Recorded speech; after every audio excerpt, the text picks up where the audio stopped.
السلام عليكم ورحمة الله وبركاته أعزائي المشتركين. النهاردة هنتعلم طريقة لتركيب بلاط السيراميك الأرضيات. شغالين في بلاطة النهاردة جولوريا، اسم الشركة جولوريا 50 في 50. بلاطة فرز تاني بس حاجة حلوة يعني، لحماتها ما شاء الله طالعة معانا حلوة. وهناخد فكرة النهاردة عن طريقة تبسيط الأرضية بالنسبة للرملة من البداية اهي، من بداية تبسيط الرملة اهو كده يا صديقي. بتبسط الرملة كلها واحد كده، وبتبدأ تحط المونة كده بالشكل ده. تبدأ تبسط كده يا صديقي. أنا بعمل شغال بالراحة خالص علشان إيه؟ علشان توصلك المعلومة.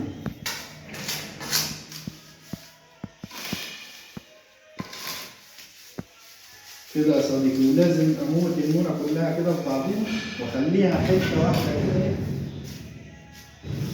علشان ما يبقاش فيها أي فراغات أو أي تطبيلة للبلاط.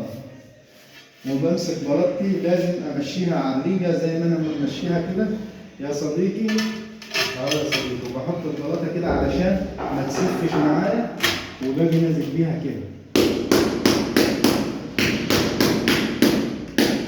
وبطمن البلاطه الاول كده علشان لو تحتيها منى زياده او كده ممكن اخف منها، او ممكن لو تحتيها زلط او اي حاجه مصدره تحتيها بحس بيها وايه، عشان البلاطه اول ما ادب عليها كده ما تتكسرش. وببدا اطبق بلاطتي. ادي الطريقه الصحيحه لتطبيق البلاطه بالشاكوش الجلد اهو.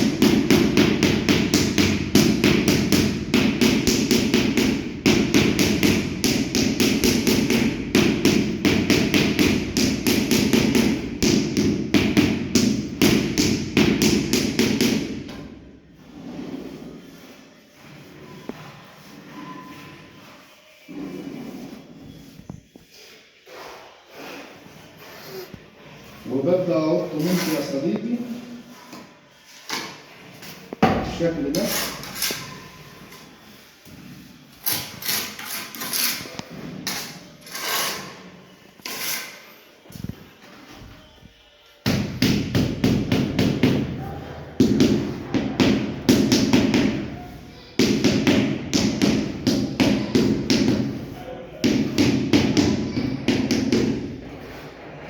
ولازم البلاطة تسيل معايا كده علشان اطمن الزوايا بتاعتها حلوة وملانة مونة.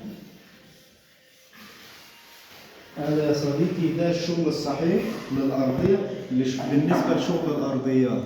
ولازم أطلع اللحمات معايا كده إيه، واحد يعني. هي بلاطة فرز تاني بس كويسة، لحمها كويس وطالع شكله كويس.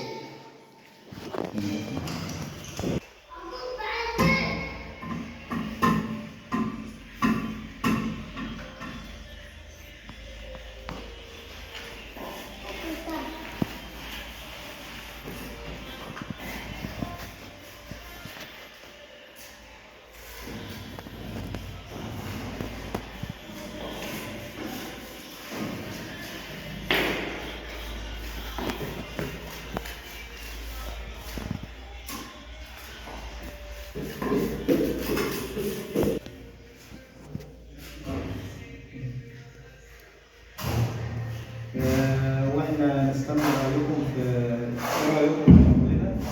هنستنى رسائلكم ولايكاتكم علشان تدعمونا على القناه علشان يوصلكم كل جديد.